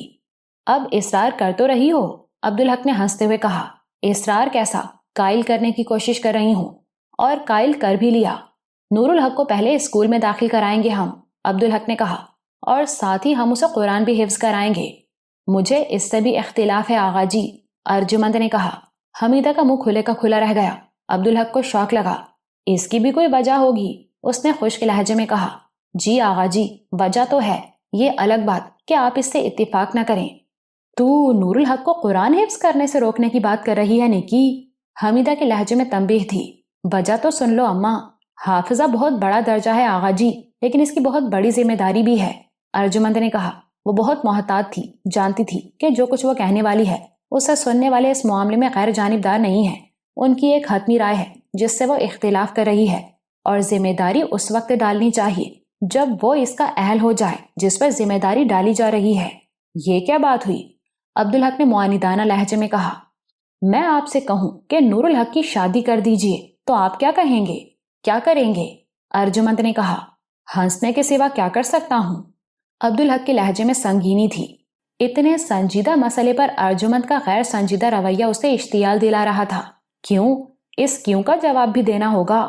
جی بالکل۔ حمیدہ ان دونوں کو دیکھے جا رہی تھی۔ اسے احساس ہو رہا تھا کہ ارجمند نے بہت سوچ سمجھ کر اختلاف کیا ہے، لیکن اس کی وجہ اس کی سمجھ میں نہیں آ رہی تھی۔ بھائی شادی بہت بڑی ذمہ داری ہوتی ہے، بچے کو اتنی سمجھ کہاں ہوتی ہے، پھر شادی کی ایک عمر ہوتی ہے، یہ تو بہت عملی معاملہ ہے، اور بچہ عملی دنیا سے بہت دور ہوتا ہے۔ عبدالحق نے بڑے اعتماد سے کہا۔ قرآن حکیم تو اس کے مقابلے میں بہت بڑی ذمہ داری ہے آغا جی، تم کیسے دونوں کو ملا رہی ہو؟ عبدالحق نے چڑھ کر کہا۔ حفظ تو بچوں کو ہی کرایا جاتا ہے جب دماغ کورے کاغذ کی طرح ہوتا ہے، یوں تو بچپن میں شادیاں بھی کر دی جاتی ہیں، وہ تو جہالت تھی جو اب ختم ہوتی جا رہی ہے۔ عبدالحق نے کہا۔ کتنے مسائل پیدا ہوئے اس جہالت سے، بڑا ہونے پر بعض اوقات لڑکا اور لڑکی دونوں ہی اس شادی کو قبول نہیں کرتے تھے، تو بچوں کے فیصلہ کرنے کے حق کو تسلیم کرتے ہیں آپ؟ تو حفظ کرنے کے معاملے میں بھی یہ حق انہیں ملنا چاہیے۔ بالکل ملنا چاہیے۔ نور الحق سے پوچھ لینا کہ وہ حفظ کرنا چاہتا ہے یا نہیں، اور اگر میں پوچھوں کہ وہ شادی کرنا چاہتا ہے یا نہیں، اور وہ کہے کہ کرنا چاہتا ہے، تو کیسی جاہلانہ بات ہے۔ عبدالحق جھنجھلا گیا۔ ابھی وہ فیصلہ کیسے کر سکتا ہے؟ ابھی تو وہ سمجھدار نہیں ہے، تو قرآن حفظ کرنے کے سلسلے میں وہ کیسے فیصلہ کر سکتا ہے؟ یہ اور بات ہے، یہ تو تعلیم ہے، اور قرآن تو فرض ہے مسلمان پر۔ بالکل ٹھیک آغا جی، اس سے میں متفق ہوں، قرآن پڑھنا فرض ہے، اور اس کے بعد بھی قرآن کے 3 فرض ہیں مرحلہ وار۔ جانتا ہوں تو بتا بھی دیں۔ قرآن پڑھنا، اسے سمجھنا اور اس پر عمل کرنا اور دوسروں تک پہنچانا۔ اس میں حفظ کرنے کا تو ذکر نہیں کیا آپ نے۔ عبدالحق زچ ہو گیا۔ تم کہنا کیا چاہتی ہو؟ یہی کہ قرآن حفظ کرنا فرض نہیں ہے، پڑھنا فرض ہے، اور فرض ہر چیز پر مقدم ہے۔ تمہاری بات منطقی اعتبار سے درست ہے۔ عبدالحق کا لہجہ پہلی بار دھیما ہوا۔ مگر مجھے یہ بتاؤ کہ حفظ کرانے میں کیا حرج ہے؟ جس طرح میں سوچتی ہوں آغا جی، ممکن ہے میں غلطی پر ہوں، لیکن بات اتنی اہم ہے کہ مجھے بتانا چاہیے۔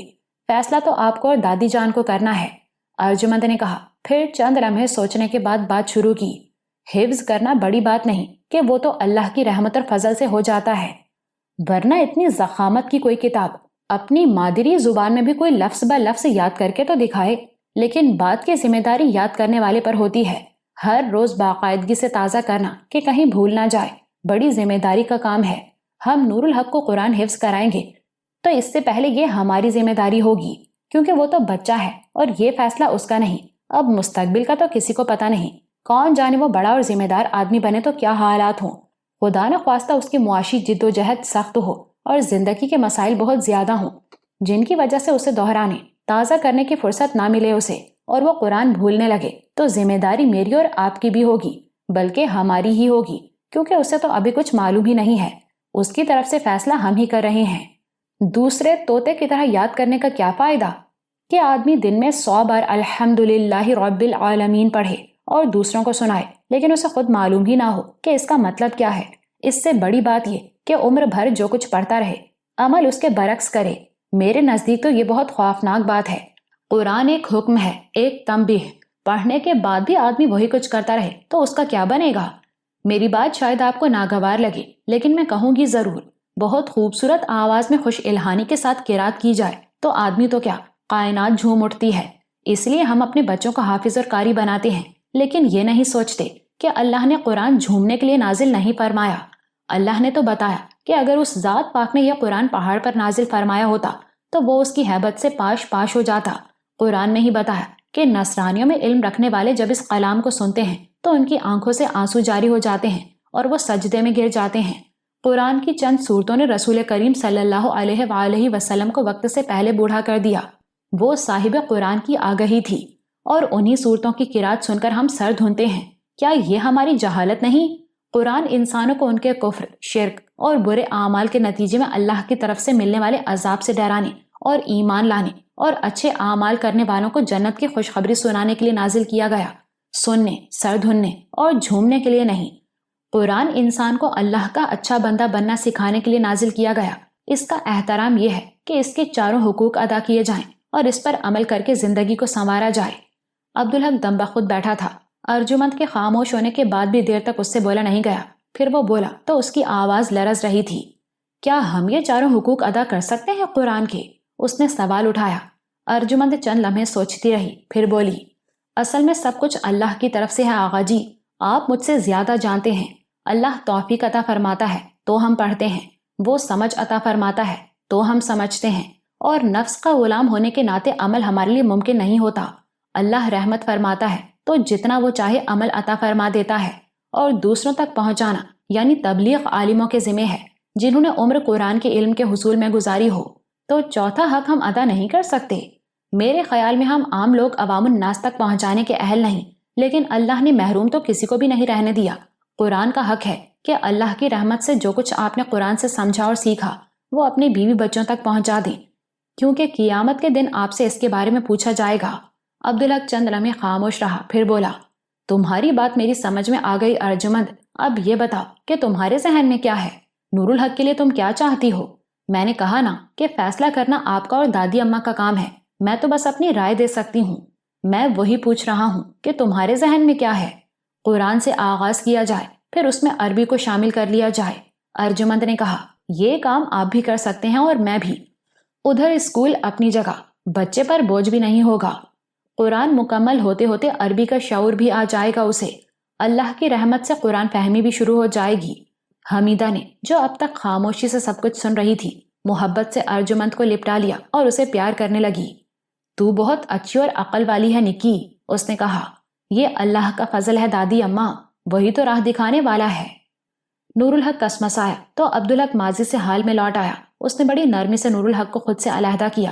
وہ 2 سال پرانی یاد تھی، اور ان 2 سالوں میں اللہ کے فضل سے نور الحق کتنا آگے چلا گیا تھا۔ وہ سمجھتا تھا کہ اللہ سب کچھ دیکھتا، سنتا اور جانتا ہے، اس سے کچھ چھپا نہیں، اور جب کسی کے ساتھ یہ آگہی ہر لمحہ رہے تو سمجھو کہ اس نے تقویٰ کی راہ پر قدم رکھ دیا ہے۔ اور نور الحق جانتا تھا کہ اللہ وعدے کو کتنی اہمیت دیتا ہے، اور ایسی نہ جانے کتنی باتیں وہ جانتا ہوگا جو ہم بڑے جانتے تو ہیں لیکن یاد نہیں رکھتے، زندگی میں عمل کرنے کے موقع پر بھول جاتے ہیں۔